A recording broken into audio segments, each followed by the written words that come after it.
Alors, la COP15 s'est tenue donc à Abidjan l'année dernière. Cette conférence des parties a adopté un certain nombre de décisions qui sont d'abord du ressort des parties, des États membres. Par exemple, ici en Côte d'Ivoire, le Premier ministre nous a fait le bilan hier de la mise en œuvre de l'initiative d'Abidjan qui avait été prise par le gouvernement ivoirien lors de cette COP, qui a pour but de restaurer les terres et de réduire les pertes de sol qui sont le fondement même de l'économie ivoirienne. Donc ça, c'est des actions concrètes qui sont déjà en cours dans le cadre, au niveau de la Côte d'Ivoire. Il y avait aussi la déclaration d'Abidjan qui avait été adoptée par les chefs d'État qui avaient pris part à cette conférence. Et nous savons que plusieurs pays sont déjà en train de mettre en œuvre leurs décisions. Au niveau du secrétariat de la Convention, nous sommes à pied d'œuvre et l'état d'avancement est relativement satisfaisant, je dois dire, même si nous sommes à moins d'un an déjà de la COP. Il nous reste encore un an avant la COP prochaine, donc le programme s'inscrit sur 2 ans. Et donc il y a un état d'avancement satisfaisant. J'aimerais souligner simplement l'importance de cette conférence des parties comme un cadre multilatéral qui permet à tous les pays du monde de se retrouver pour adopter des décisions solidaires en faveur de la restauration des sols, de la réduction des pertes de terres arables et également pour réduire l'impact de la sécheresse sur l'économie, sur la santé et sur le bien-être humain. Donc, ces conférences de parties sont des cadres multilatéraux qui sont uniques dans le monde et qui permettent aux pays du Pacifique, aux pays d'Afrique, aux pays des Caraïbes, d'Europe et des États-Unis, des Amériques de se retrouver pour adopter des décisions solidaires. Donc, il est très important de s'assurer que la mise en œuvre de ces décisions est faite par les parties, les 197 parties à la Convention, appuyées par le secrétariat.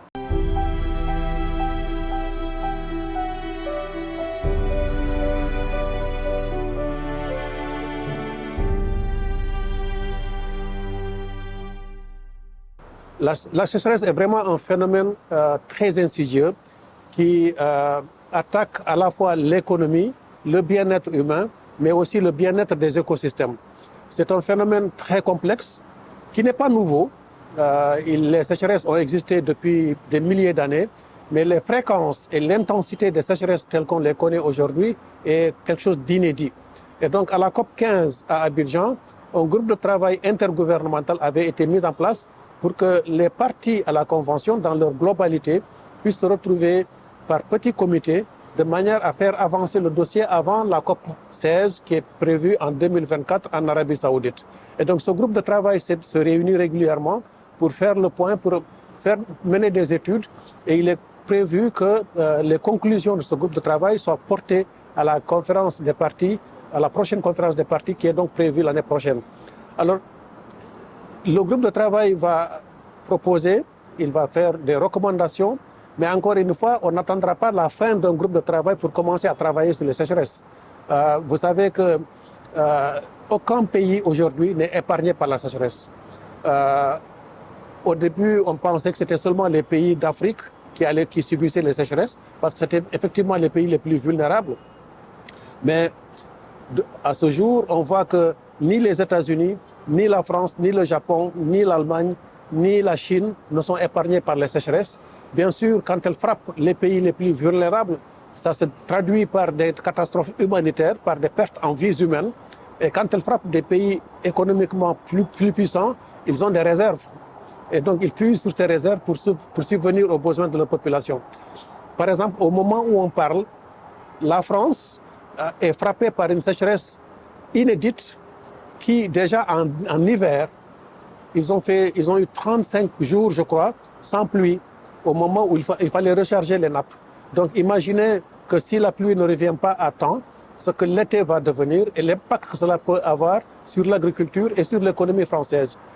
Donc c'est des phénomènes qui sont de plus en plus intenses et c'est dans le cadre de cette convention que ces négociations ont lieu. Et donc le groupe de travail que vous avez évoqué est un organe subsidiaire ad hoc qui a été mis en place par la conférence des parties de manière à apporter des éléments de réponse qui seront soumis à la prochaine COP pour décision.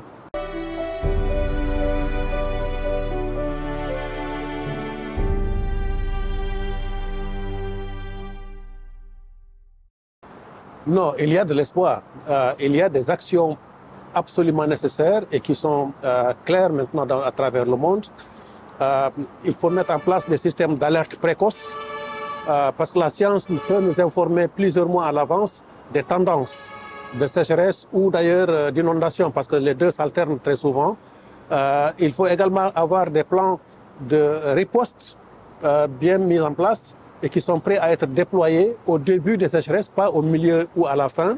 Et ensuite, il faut un plan à long terme de manière à faire intervenir les assurances et d'autres outils financiers qui permettent de redresser la situation et peut-être de reconstruire avant l'avènement des prochaines sécheresses. Donc les outils existent et il est très clair que certains pays sont plus avancés que d'autres en matière de prévention de la sécheresse et de réduction des dommages liés à la sécheresse. Certains pays ne sont absolument pas encore suffisamment équipés. Et c'est pour ça que le groupe de travail dont on avait parlé plus haut permet d'apporter des solutions et de faire des propositions. Et chaque pays verra quelles sont les options.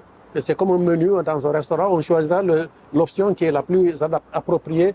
Mais il y a des outils. Non, il ne faut pas baisser les bras. Non, il ne faut pas, c'est pas une fatalité. Plus on est préparé, mieux c'est. Et quand on dit préparé, c'est bien sûr, c'est des plans qui sont développés par les gouvernements, mais c'est surtout au niveau des communautés à la base.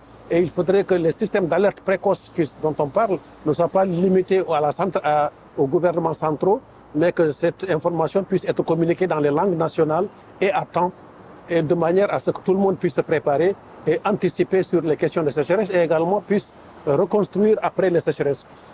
Vous savez, les pays du Sahel qui ont mis en place le comité inter-État de lutte contre la sécheresse dans le Sahel il y a déjà plus de 40 ans, sont en fait assez avancés dans ces mécanismes de planification, d'alerte précoce et de réponse, de riposte aux sécheresses.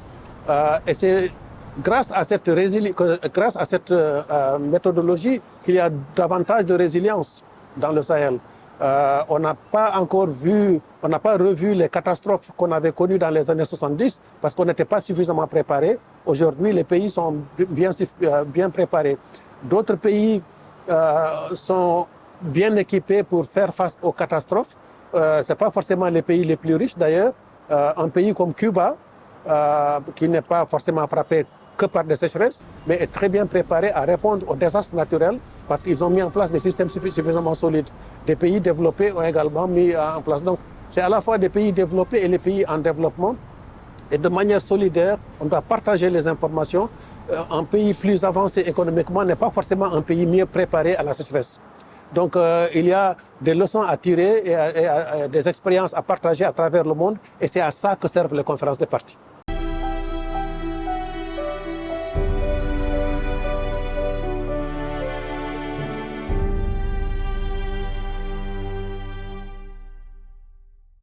Vous savez, les États, dans leur sagesse, ont mis en place des mécanismes institutionnels, des mécanismes législatifs, de manière à pouvoir traiter des sujets très complexes qui sont certes interconnectés, mais de mettre le tout dans un seul panier ne permet pas nécessairement de décortiquer et de clarifier davantage.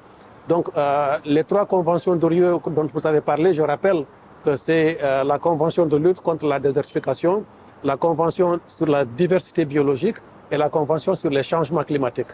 Donc, c'est les 3 conventions qui sont des conventions sœurs qui avaient été mises en place après le sommet de Rio de 1992. On est quasiment aux 30 ans de ces conventions et depuis qu'elles ont été mises en place et ratifiées.